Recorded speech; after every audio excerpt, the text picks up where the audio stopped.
Rick Sanchez is impossible to kill. Bullets don't kill him, knives are useless, bombs can't do anything. And if you do manage to kill him, he'll just respawn into another body. But throughout the show, we see a few things that can actually kill him for good, just like this infinite energy that he made that time he died and went to Valhalla in Morty Ragnarok. Is anybody going to go near the energy relay? Okay, you have pleased me. In the episode, Rick discovers there is actually an afterlife, so he decides to die a warrior's death so he can enter the Norse version of heaven and tap into heaven's infinite energy. By building a machine in Valhalla and connecting it to Earth, he creates infinite energy. And now, infinite energy, baby. What the? This infinite, unlimited energy was all cool and all until the Pope used it to kill Rick over and over. It was just insane to see Rick powerless against his own creation. In fact, the only reason Rick survived this death loop is because he destroyed the infinite energy from inside Valhalla. And the only way he could die in the first place to get to this Norse version of heaven was by making Bigfoot kill him.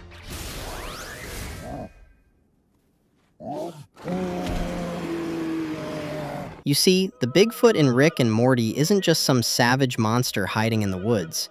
He's got feelings and even a sense of right and wrong. People are intelligent in different ways. I know. I'm clearly stupid at knowing when other people are smart. Our genius Rick figured out that if he was killed on Norse soil, he'll resurrect in Valhalla. So he deliberately released Bigfoot to do the deed.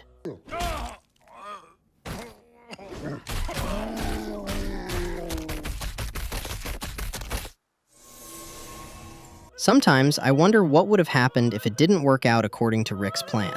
That's insane, but it's not as insane as you, my friend, who is yet to subscribe. Please subscribe to Rick and Morty Diaries, or I'll call Bigfoot to come for you. Morty, hand me that screwdriver, huh? I'm almost finished making my ionic defubilizer, Morty. It's gonna be great. Next is the ionic defubilizer in Rick Potion 9. It's the unfinished device he was building in the garage just before everything went wrong.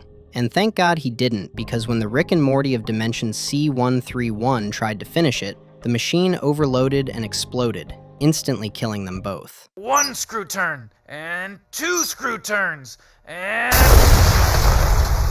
Our Rick and Morty then portal in, bury their dead counterparts, and take their place in that reality. This ionic thingamajig is nothing compared to the other things we have on this list. Just stick around to find out. Next, we have this suicide device in Autoerotic assimilation. This is the device Rick built to kill himself after Unity broke up with him. You see, earlier in the episode, Rick was genuinely happy for once, reunited with Unity. Rick started to have too much fun, and soon their reunion spiraled into chaos as Rick's recklessness and partying caused Unity to lose control, leading her to leave him through a heartbreaking letter. I know how it goes with us. I lose who I am and become part of you. Because in a strange way, you're better at what I do without even trying. Devastated, Rick returns home silent and broken.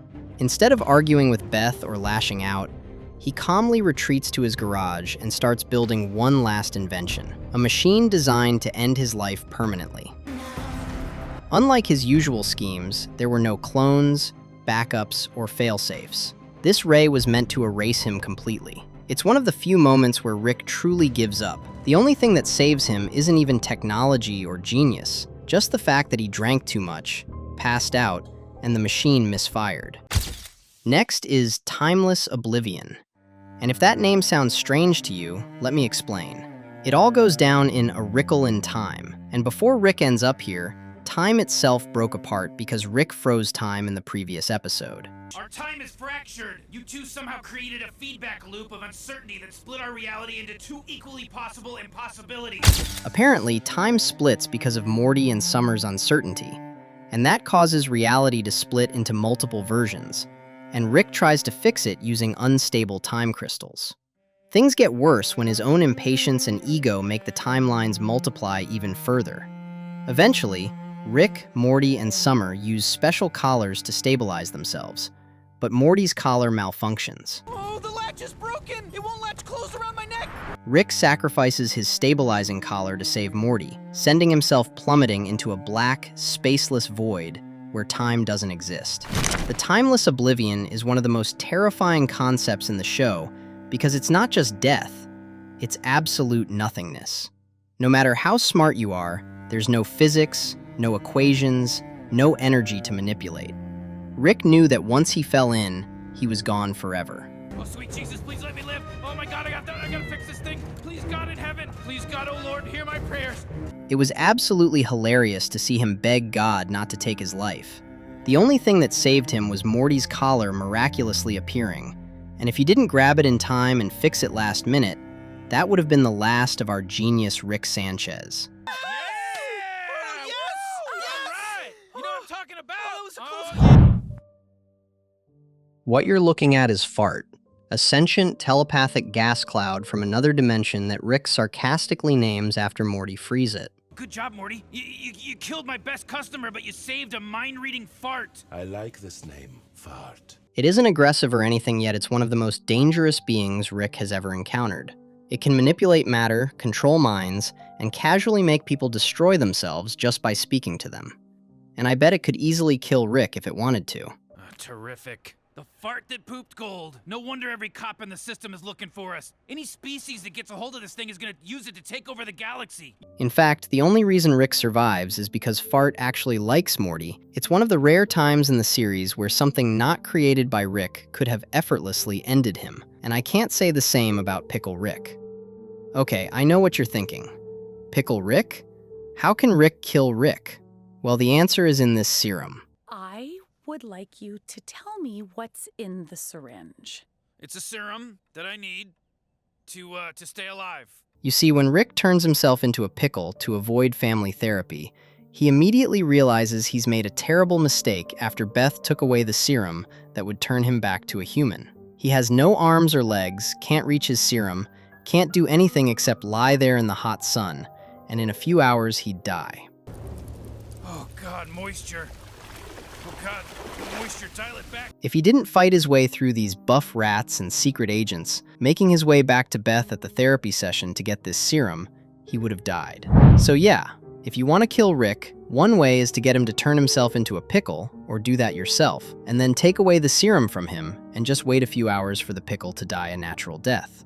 But just make sure you're far away from him, because Pickle Rick is just as dangerous, if not more dangerous, than Rick Sanchez. Next is the neutrino bomb, which first appears in the pilot episode, and it's one of the few inventions even Rick treats with real caution. While drunk, he arms it and plans to wipe out all life on Earth, sparing only himself, Morty, and Jessica. Neutrino bomb armed.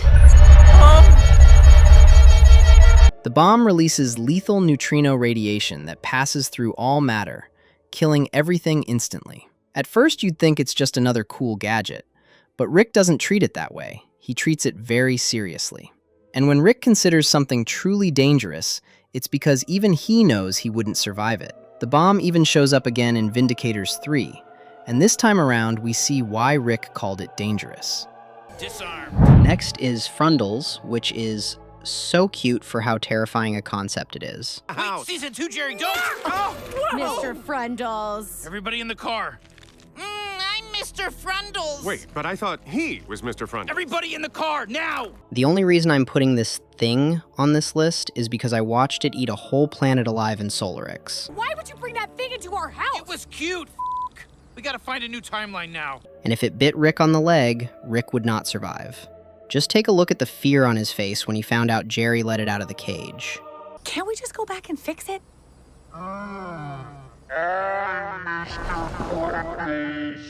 Next is the fortune cookies in Final Desmithation.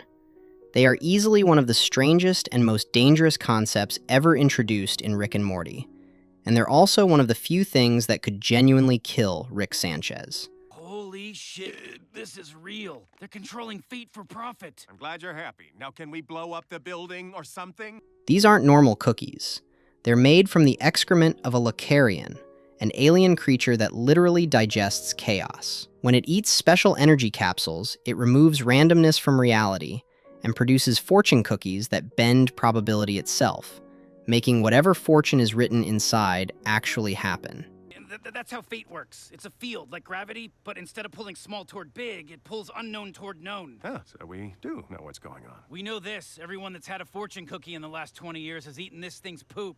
That means if a cookie says, "You will die today," There's no science, no portal gun, and no multiverse trick that can stop it, because the universe itself reshapes to make that fortune true. Rick quickly realizes how dangerous this system is. He's spent his life mastering science and bending rules, but these cookies don't play by any rules. They rewrite them. Even Rick can't outthink causality itself. Once a fortune becomes real, it's locked into fate.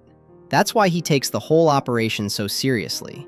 He knows these cookies could end him permanently if someone simply wrote the right words.